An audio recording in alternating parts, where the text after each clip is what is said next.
So does a laser engraver and or laser cutter have a place in a woodworker's shop? That's the question that we're going to be answering today, and we're going to be looking at some specific examples.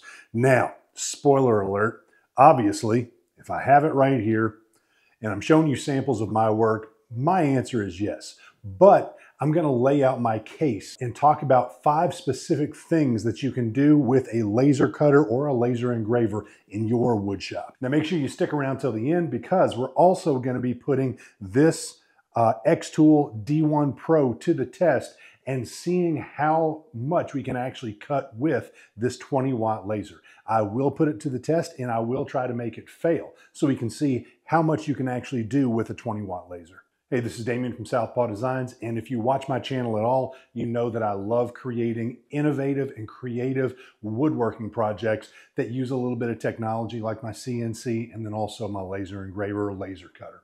Today I'm going to show you 5 reasons why a laser cutter or engraver is a good idea for your wood shop, and I'm going to show you some of the projects that I've created that have gotten me the most attention and made me the most money in my woodworking journey. So to begin with, if you watch this channel at all, you know that I have a Onefinity Woodworker X50 CNC machine, and I use it quite a bit. And I engrave quite a bit with that CNC machine.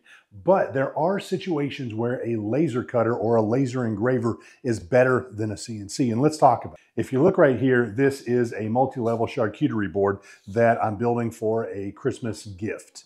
As I've done in the past, I have engraved this particular board, but in the past I would use a V-bit for this. I decided to move away from using a V-bit on my CNC machine for my charcuterie boards simply because of the fact that the V-bit would create more of an indentation and actually a pocket down in there. Now, being a charcuterie board, you want to keep it clean and you want to be able to remove any food bits.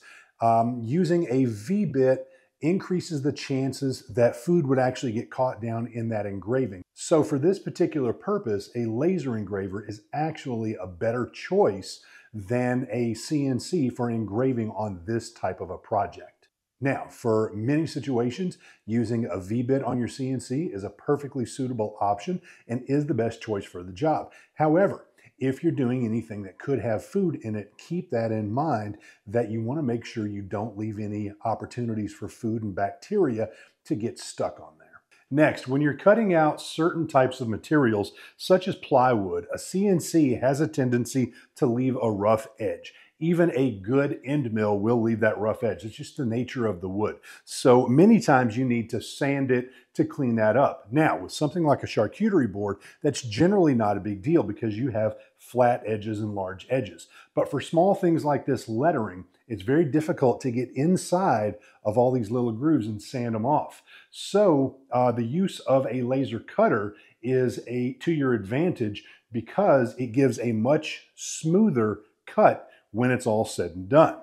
Now you can't really feel it right here, obviously, but the lettering here is very smooth. There are no burrs or anything, and that's simply because I use this xTool D1 to actually create those cuts. In many situations, a CNC is fine, but when you want to get this level of detail and nice clean edges, a laser cutter really pays for itself quickly.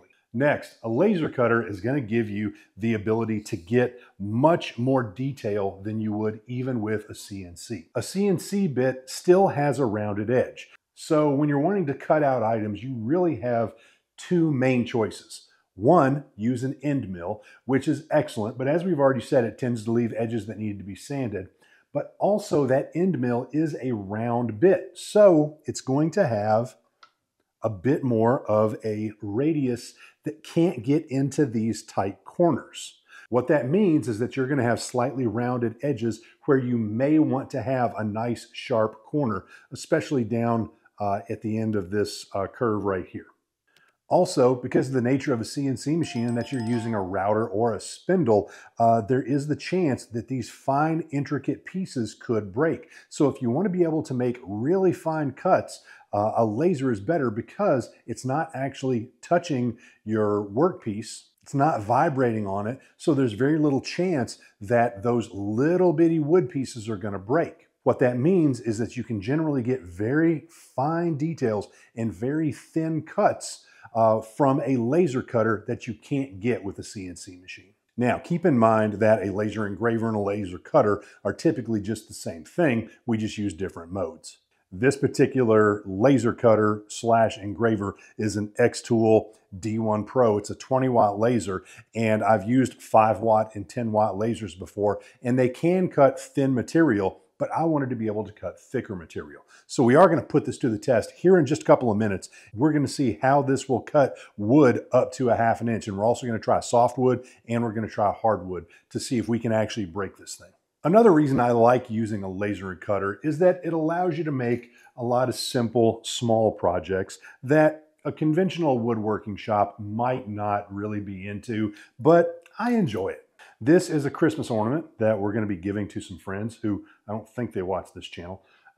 They've had 2 of their fur babies pass away over the course of the past couple of years, so I've made ornaments for them. These literally take about 2 minutes to cut out on a laser machine. And as you can see right here, we're going to cut out several at the same time. Once you have them all cut out, then just apply a couple of coats of your favorite color spray paint. Use some CA glue, glue them together. And you've got custom projects that you can give away as gifts or that you can actually make a decent amount of money selling. Between designing them, cutting them out, painting, and assembling, these literally only take about 5 to 10 minutes each. And that includes the time that they actually spend on the laser cutter. So I could easily see selling these for $5 to $10 each, and they would go very quickly. Oh yeah, and I've got one other project that I want to show you. This is not a project that I've created. It was a gift that was given to me, but it's a perfect example of the types of things that you can create with a tool such as a laser cutter. Look familiar? You can do something exactly like this with an xTool or any other brand of laser cutter. It's not that difficult to do. Again, I did not make this. This was a gift that was given to me. And if you haven't done so already, hey, I would appreciate it if you'd subscribe below and hit that like button. That interaction costs you nothing, but it tells YouTube that this is valuable content and encourages YouTube to share my content out, growing my channel, helping me out at no cost to you. Now, what else can you do with a laser cutter or engraver? Now, in addition to the specific woodworking applications that I've talked about, what other types of things can you do with a laser engraver? There are a variety of applications, whether you want to engrave on leather goods, wallets, purses. You can engrave on plexiglass to create some really neat LED signs. I've done that a little bit, but I'm not really an expert, so I don't want to dive too deep into that area. There are a lot of other channels that are much more qualified to talk about that than I. And one thing that I really enjoy is engraving on anodized aluminum. You can get these blanks off of Amazon, and they can be used as high-end business cards. They can be used as nameplates that you can put maybe on the back of some of your work pieces, or they can be nameplates that can be added onto projects for certain types of honors, plaques, that kind of thing. Okay, so now that we've talked about all this, let's take this xTool and put it to the test. I'm going to try 1/2 inch thick pine, and I'm going to try 1/4 inch and 3/8 inch walnut to see how the xTool actually performs against hardwood as well. All right, so let's check it out and see how this thing does. Now, here we are using 1/4 inch plywood, and these are the Christmas ornaments that you've already seen. And as you'll see right here, most of them pop right out. Now, one of them did get hung up a little bit. There were some burrs that didn't burn all the way through, but I could easily just turn up the power, and that shouldn't be a problem at all. So this was really a user error, and the xTool performed like a champ right there. Next, let's try 1/2 inch pine. Now, I have obviously sped these up a little bit, and you'll see right here that 1/2 inch pine using a single pass at 100% power with a speed of, I believe it was 6, cuts right through. No problem whatsoever. All right, now let's start to put it to the test a little bit more. This is going to be walnut. And for the walnut, I can't see that I would ever cut through anything thicker than 1/4 of an inch. So let's just try 1/4 of an inch walnut. This is one single pass, and as you can see, it cuts right apart right there. But like I said, I want to break it. So let's try some 3/8 inch walnut and see what happens. Okay, with one pass, it didn't go all the way through. Try it again, still doesn't go all the way through. Now, right here, you'll see that I slow it down to a speed of 1, which is as slow as it'll go. And this is a built-in safety feature.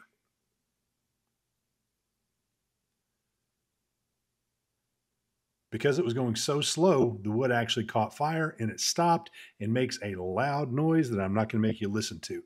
But that's actually great because this is an excellent safety feature. Now, let's try it one more time and let's go through 2 passes. And with 2 passes, we'll see that it still didn't go all the way through. So I successfully broke it, which was what I wanted to do. I wanted to make this xTool fail. So we saw that it had 0 problem whatsoever with plywood. It had 0 problem whatsoever with pine and 0 problem whatsoever with 1/4 inch walnut. The only time we were actually able to break it is when we went for that thicker walnut, which I would have assumed. Every engraver or laser cutter is going to have its limit. So now it does fail at 3/8 of an inch, but you know what? They didn't advertise that it would go that deep, so that doesn't surprise me.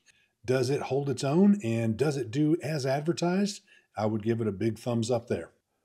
So thank you for making it to the end. Now, here's my question for you. This is Southpaw Designs, spelled incorrectly on purpose. If you're still here, go down into the comments. Tell me why you think that Southpaw is spelled the way that it is. If you're a child of the 80s, you might have picked up on it.